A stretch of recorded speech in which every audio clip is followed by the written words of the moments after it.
Okay, welcome everybody. Thanks for being here.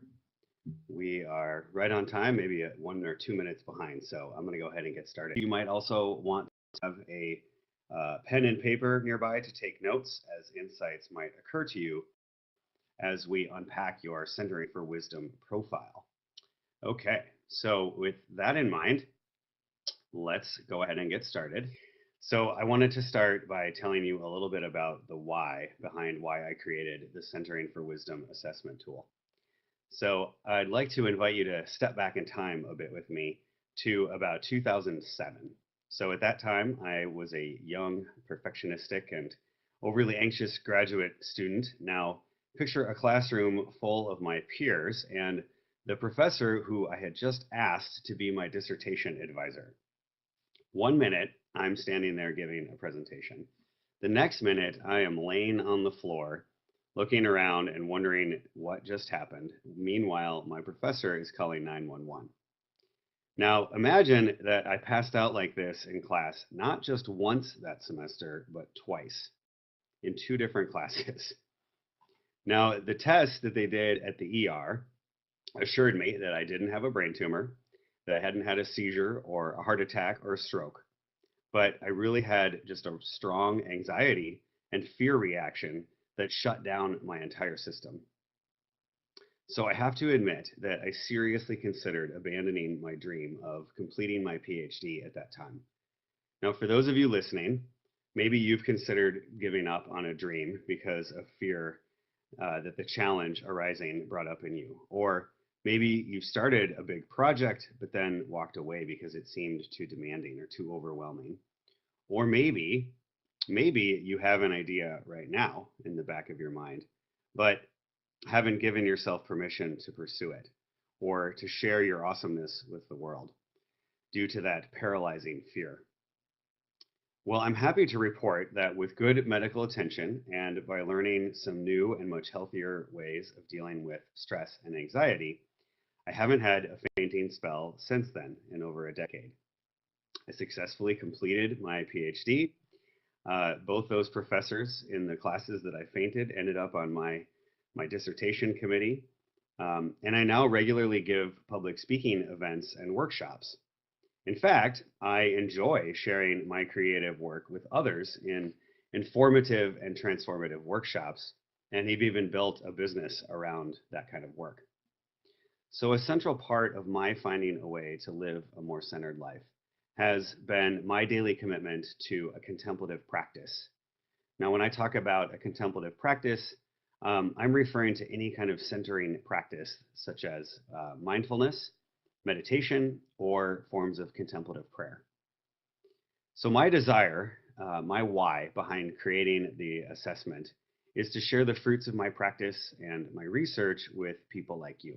So, people who are pursuing a dream, seeking to share your God given talents and skills and gifts with the world, but who might be struggling with the constant anxiety, the pressure, or the firefighting that chips away at your energy, focus, and efficiency, and possibly, like me, maybe even your health. Maybe you're feeling a little bit like this kid. And if that's the case, I really want to be able to help you go from constant firefighting to feeling a little more centered so that you can make wise and ethical decisions for success in business and in life, all in service to the greater good. So the Centering for Wisdom tool is a tool for self-awareness that provides you with a snapshot of your centering habits so you can start to feel more in control of your life again. So unpacking that with you is what we'll be doing today. My colleague, Dr. Tanya Bach, who is a psychologist at the University of St. Thomas in Minnesota, and we spent about 5 years studying and validating the Centering for Wisdom assessment tool that you've all had a chance to take. So one of the things that we found was that persons who are more centered enjoy the following benefits. They experienced 27% less anxiety, 26% less stress, and 20% less depression. This is some pretty sweet data showing that living centered brings real tangible benefits. So here are a couple of other outcomes that I'm hoping to share with you from today's webinar, so that after today you can begin to learn ways to reduce stress while increasing focus, productivity, and innovation, identify triggers that undercut efficiency and might lead to costly mistakes, learn simple practices for living centered to stay in your wise and ethical decision-making zone, and then develop a personal plan for living centered yourself. So let's take a look under the hood of the Centering for Wisdom Assessment, or the CWA, as I sometimes call it for short, so that you can start to understand and apply your results. Now, up on the screen right now are my recent results from retaking the CWA in preparation for this webinar. You will have a graph that looks similar, but which reflects your own individual scores and feedback, creating your own unique Centering for Wisdom profile. Now, I have to admit that I was surprised when I retook this assessment, even though I created it. In the past, I've always scored highest in the shame category, which is the one on the left there. But I've done a lot of work in the past few years on noticing when I start to beat myself up in my internal dialogue in my head. In other words, I've brought both awareness and intention to those times that I start to think, feel, or act as if I'm worse than other people.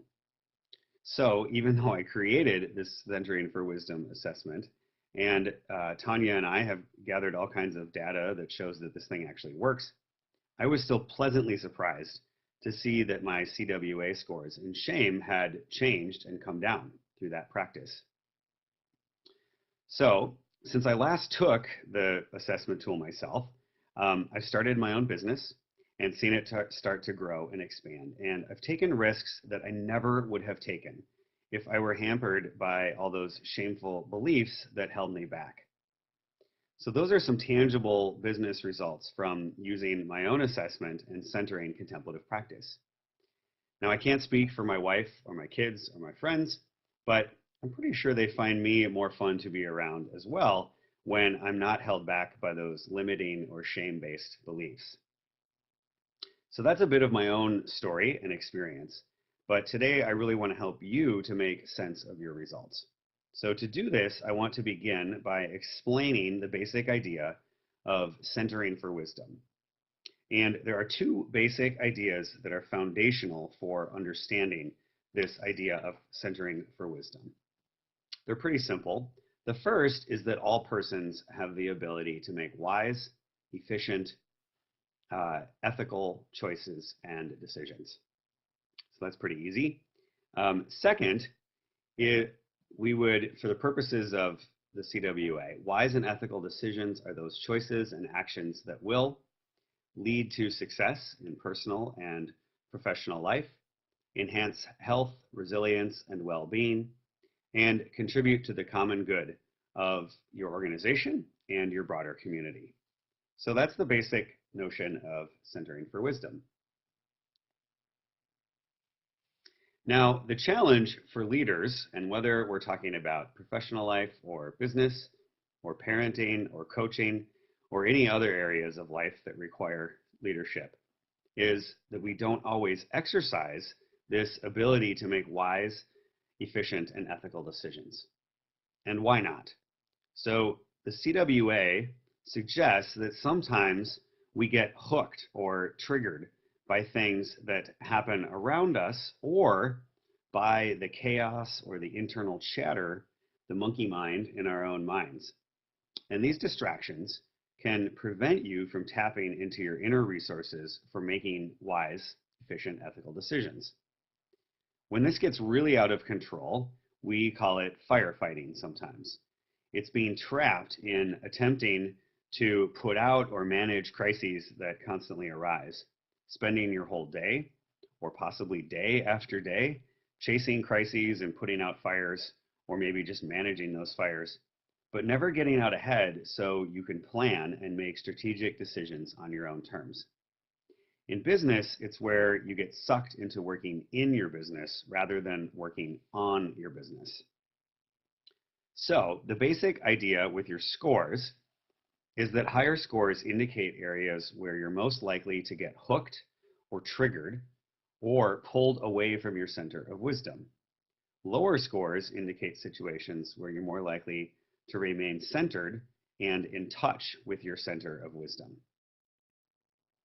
The CWA then divides your responses on those 27 questions into 4 domains of awareness. So think of this image of the 4 domains as kind of your field of awareness, and the 4 domains are labeled pride and shame on the x-axis and attachment and avoidance on the y-axis. Now we'll unpack each of those 4 domains in a couple of minutes. But before we move on, there's something very important to remember here, because people like us, like you and I here today, who like to take these kinds of assessment tools and we're interested in growth and challenge, we also tend to be hard on ourselves, maybe a little perfectionistic. So it's really important to keep in mind that there are no right or wrong answers. There are no better or worse scores on your CWA. Rather, the report shows you your unique ways of responding to your environment. It is simply a tool for self-awareness. It's how you use that self-knowledge and the feedback that determines how the CWA can help you to be more focused, creative, and productive in professional life. So the goal is not to arrive at all ones or even all zeros. In fact, I sometimes joke with people that if you actually scored that, you're probably dead, because as long as we're alive, we're going to be interacting with our environment and reacting in different ways. So again, there's not like an ideal score or goal in mind here, but rather it's the feedback and what you do with it. So now, before we move into unpacking each domain and your scores, I want to share one of my favorite stories about centering. I'm really fortunate to have married into a family with my sister-in-law, Mary Kate. Now, Mary Kate was born with severe developmental delays and mental illness. And she is a master of one-liners. She calls it like she sees it. Far and away my favorite one-liner from Mary Kate came while we were all gathered for my brother and sister-in-law's wedding rehearsal at this beautiful camp in the mountains of New Hampshire. Mary Kate had just scored a fresh can of soda, and because of her physical delays, she walks in a way that is fairly, shall we say, bouncy. So she sits down next to our friend Andrea and she opens up her can of soda. And you can probably see where this is going. The freshly shaken can explodes all over Mary Kate and her clothes. And she turns to our friend Andrea and she says, "Oh my gosh, what should I do? Should I panic?" What should I do? Should I panic? Now, what an amazing insight Mary Kate had in this moment. Her story draws our attention to this brief moment between the soda can exploding and her response that allowed her to ask the question, what should I do? Should I panic? This is a moment of freedom. It's often very fleeting. It's the space where you're free to choose how you want to respond, in alignment with your deepest held values and beliefs, in alignment between your personal and corporate mission and values. Now, unfortunately, most of the time, we pass right over this space of freedom. We're triggered by something, we react, and the decision about how to respond is made for us before we've even had a chance to consider it. There's a quote that is usually attributed to the famous psychologist and Holocaust survivor, Viktor Frankl, and it goes like this: "Between stimulus and response, there is a space, and in that space lies your freedom." Now, unfortunately, Viktor Frankl didn't say it, but that's okay, and I'm still using it because it's a great line. So living centered is about tuning in to that space of freedom between stimulus and response. It's in that space where you can get in touch with and activate that innate capacity for wise and ethical decision making that everybody has, so that you can get out ahead of the firefighting, feel more centered, and ultimately so that you and your organization and your community can thrive together. Centering for wisdom is both an art and a science. So I want to share with you just one bit of the science behind making wise decisions before we get into unpacking the four domains, because I think it helps to make this idea of centering for wisdom a bit more concrete. When you're triggered by something, part of what's happening in your brain is that your amygdala is setting off. It's a small region of your brain about the size of an almond, represented by the red dot here, and it's responsible for your fight or flight response, or as many scientists now say, fight, flight, or freeze, or in my extreme case, faint. So your amygdala is your brain's watchdog, and when it goes off, it floods a whole bunch of nasty stuff into your body. In particular, it sends cortisol, which is also known as stress hormone, into your bloodstream. Elevated cortisol rates have been shown to increase the risk of heart disease, cancer, and stroke. Now, in the short term, it increases your heart rate, it narrows your vision, both literally and figuratively. Your palms are sweaty, your pupils narrow, and you literally cannot see the full range of options available to you in this state. You are, in that moment, definitely not centered. So the amygdala, we have a comment here that we can't see the amygdala, is the red dot in the middle of the picture. So learning to recognize this triggering reaction is the key to centering for wisdom. And a regular contemplative practice is a powerful way to learn to tune into when your brain and your body are being triggered. Keep this in mind because we'll come back to this idea of the amygdala later in the webinar. So with that background knowledge in place, let's start with unpacking your scores on the x-axis of the CWA first, or what is referred to as the judging mind. This section helps to identify ways that you tend to react to other persons by judging yourself or others in overly critical and reactive ways. Judging mind focuses especially on what you're thinking, whereas the desiring mind, that we'll talk about next, focuses more on what you're feeling in response to your environment. So, at a basic level, your scores in that pride category are going to indicate the strength and the frequency with which you tend to judge yourself as better than others, or the other side of that coin is to judge others as worse than yourself. So that's the pride category on the right-hand column. Now, shame scores, that dialog box, indicate the strength and the frequency with which you tend to judge yourself as worse than others, or on the flip side of that coin, to judge others as better than yourself.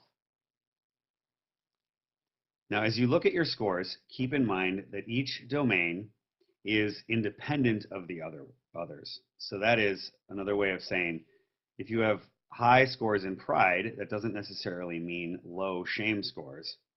You could score high in pride and high in shame, or you could be high in one or low in the other, or lower in both. Again, there's no right or wrong answers or responses. There's just a snapshot of your habits that can help you bring self-awareness into how you think about and react to other people. So to go a little bit deeper in working with your results, for each axis, for the judging mind and the desiring mind, there is a core centered belief that we'll talk about and a key insight that you can learn that will help you to understand and apply your individual feedback. Okay, so if pride and shame are overly critical judgments about yourself or about others, there's a centered belief that can help you stay in touch with your center of wisdom. And with regard to judging mind, this is the centered belief that I would suggest. All persons are of equal value, dignity, and worth. I am no better nor any worse than any other person. So if you're working on bringing some mindfulness to judging mind habits of pride or shame, like I shared earlier, that I was struggling with higher scores in the shame category, you could write this down and place it somewhere by your computer or your toothbrush or your mirror to remind you of this core belief. You could also memorize it and use it as a kind of mantra when you become triggered by judging yourself or others harshly. So before we move on, I want to anticipate something that you might be thinking here. And it might be something like this. Isn't living centered all about making wise and ethical decisions? And in order to make decisions, don't I need to make judgments? Don't I need my judging mind in order to be successful? And I would say that the answer is yes, absolutely. Wise decisions require you to make judgments about what is the best course of action to take that will lead to the best outcomes. So this leads to a key insight for understanding judging mind. And that is that there is a distinction to note between noting differences and making value judgments about other persons. Centering for wisdom is developed with the habit of mindfully noting differences without adding additional judgments of pride or shame toward yourself or others. So let's consider an example here. Some of you listening might be familiar with DISC profiles. These are commonly used personality profile assessment that is used by many businesses and organizations. So let's imagine that you're a manager and you know that one of your financial analysts is a high C in the DISC category. C stands for critical thinker, and C's tend to be people who like to work slowly and methodically, and they prefer to focus on completing tasks in an orderly fashion.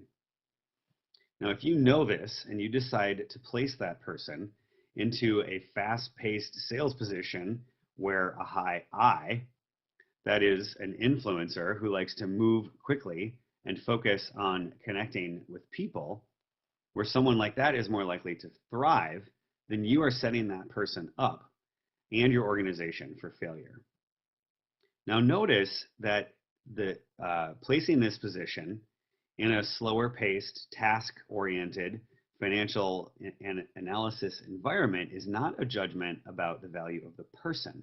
He or she is no better or worse than that leading salesperson who's a high I and might well be the life of the party. But it's a wise judgment for you as a manager to use the knowledge you have to make a good decision for the good of your employees and for the organization. So this example shows how centering for wisdom can actually help to enhance other assessment feedback tools like DISC or other ones that are already out there. Living centered can help you to more accurately and efficiently use the information you have so that you're not triggered or distracted that can lead to making a poor decision. Now, keep in mind that this centered belief and key insight are very basic and simple in principle, but they might take a while to really soak in.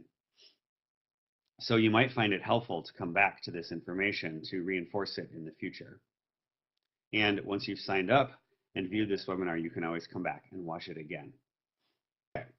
Next, I want to look at your scores on the y-axis of the CWA, or the desiring mind.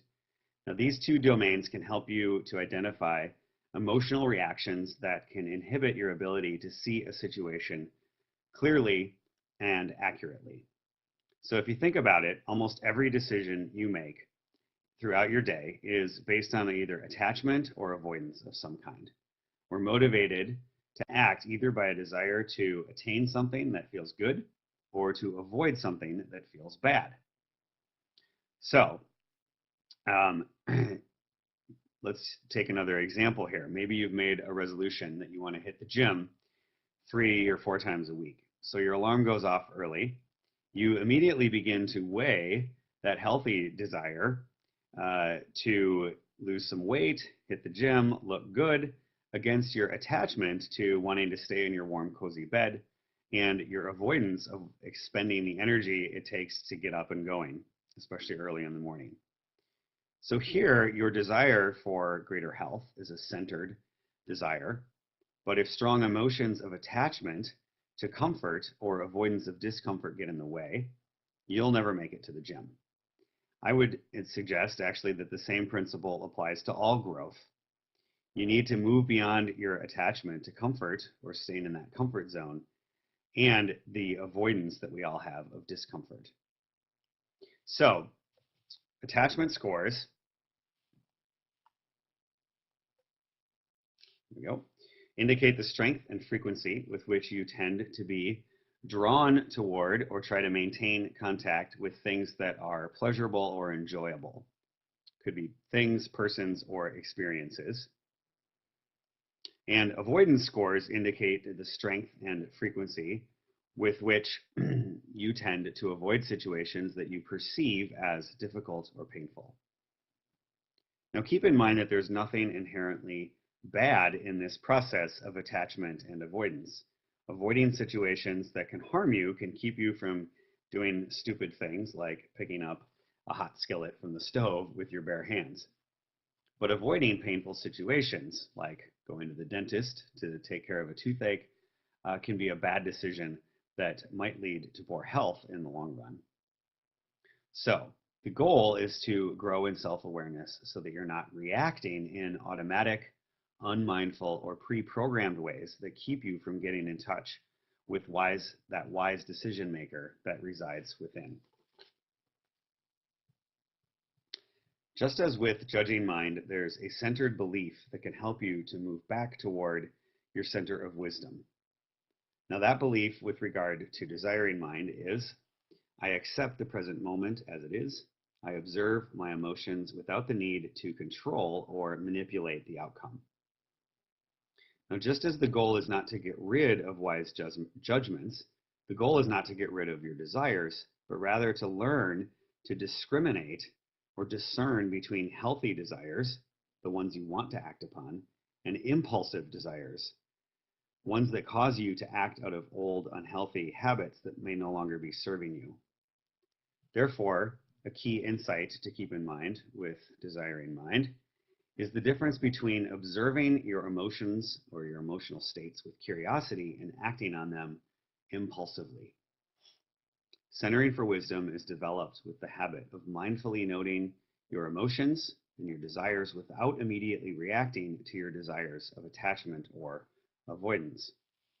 In fact, Jon Kabat-Zinn defines mindfulness simply as, this is a quote, non-judgmental moment-to-moment awareness. Non-judgmental moment-to-moment awareness. So just like that moment of freedom between stimulus and response that Mary Kay taught us, a moment of mindfulness when you're triggered by strong judgments or desires can open up a whole new world of freedom to get recentered before making important decisions. Now, these are simple ideas, these centered beliefs and key insights that really anybody can learn and practice, but they might take a bit of practice before they start to feel natural. So it's okay to give yourself permission to take your time in learning new thoughts and behaviors that can help you to live a more centered life. Progress is much more important than perfection here. So finding some room for short, curious pauses to tune in mindfully can lead to some really deep and really important insights about how you make decisions. And applying the self-awareness you gain from the CWA feedback can lead to small changes that will start to pay off in major ways in the efficiency and bottom line of your business and even in personal relationships. And I do promise you that they will pay off, even if it feels at first like you're not making any progress. I've seen this in myself and lots of other people. So the goal is to stay open and curious, kind of like this guy exploring the mind of the meditator up here. Now, remember our good friend, the amygdala, that watchdog in your brain that just wants to keep you safe, but who also wants to keep you in a constant cortisol-infused state of firefighting. Something very interesting happens when you bring mindfulness or contemplative practices into your decision-making habits. Richard Davidson and some of his colleagues at the University of Wisconsin in Madison have found that people who engage in a regular mindfulness or meditation practice have actually increased the density of the neurons that connect two parts of their brain, the prefrontal cortex and the amygdala. Now, it just so happens that in the prefrontal cortex is where all the executive functions of rational thought, choice, decisions, and action are located. So what they found essentially is that the prefrontal cortex, through a regular contemplative practice, that is the calm, logical, and strategic part of your brain, is able to tell that screaming 2-year-old amygdala to calm down. This keeps you in that centered space of freedom. If you want to be successful, you're going to want to go ahead and develop those executive functions and those muscles in your brain that connect, like this diagram shows. So, applying the results of your CWA feedback in conjunction with a regular contemplative practice will help you do just that. It will teach you to exercise your inner executive in your brain and then in your real life. Okay, so I've thrown a lot of info at you here, and hopefully it's helping you to make sense out of your individual scores. I want to get really practical here for a moment. The most basic thing to take away here is that living centered, or centering for wisdom, has to do with learning to respond rather than react. And the way that you can do this is to find simple moments throughout your day and exercise 3 easy steps. So first, pause and tune in. So here you're developing your capacity for attention. Start to notice those symptoms in your body that we talked about before when your amygdala is triggered, your heart rate, your sweat, your skin, all of those things that start to change.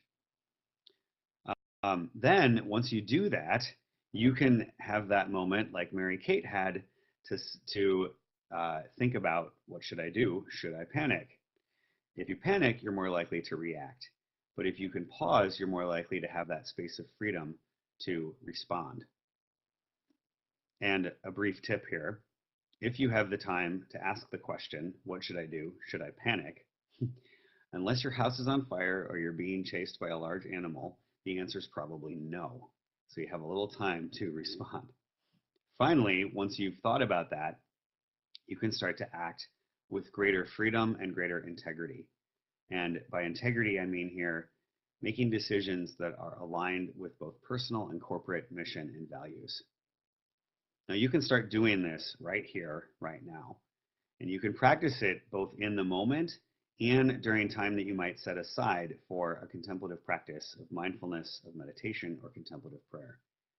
So imagine for a moment how your day might change if you took just 2 minutes when you walk into your office or your room to breathe slowly before diving into your emails, your phone calls, your to-do list for the day.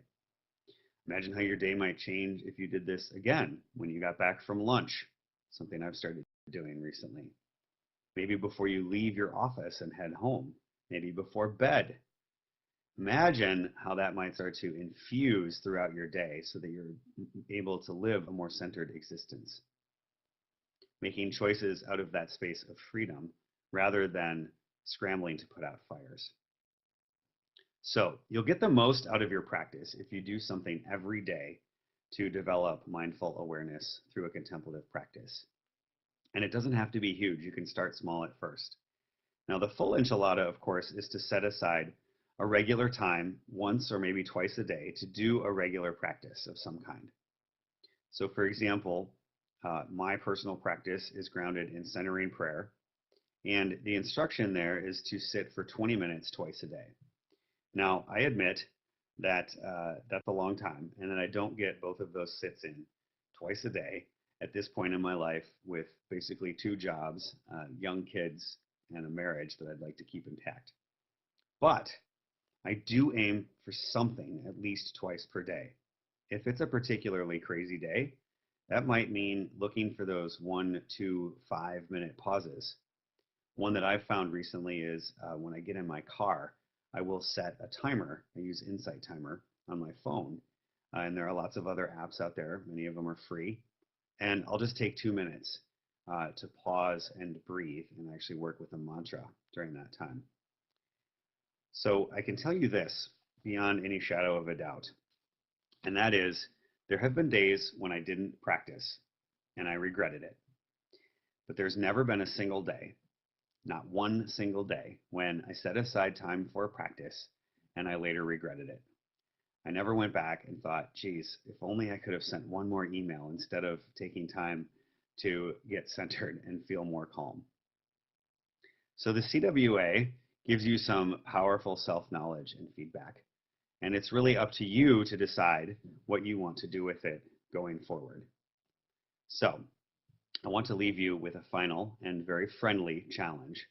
One of the goals for today's webinar that I mentioned at the beginning was to begin to develop a personal plan for living centered. So I'd like to ask you to envision for a moment the where, so a physical space, perhaps in your home or in your office or in your car. The when, what times of day might you be able to create the space. Don't look for it, because if you go looking for it, you're never going to find the space at the time. Create it. And then how you're going to use the information you've received here today and incorporate it and go deeper with it through your own practice. Now, there are lots of different resources out there and lots of different ways to practice, and it works best to find one that really works for you personally, that fits with your own spiritual or religious background, or perhaps none at all. And there are traditions and teachers out there that you can find for any of those backgrounds. As you learn to get in touch with, to trust, and to live from your inner center of wisdom, you will be bringing more awareness, more presence, more compassion and love, more connection with others, and more focus into your daily life. The outcome will be more wise, ethical, and efficient decision making.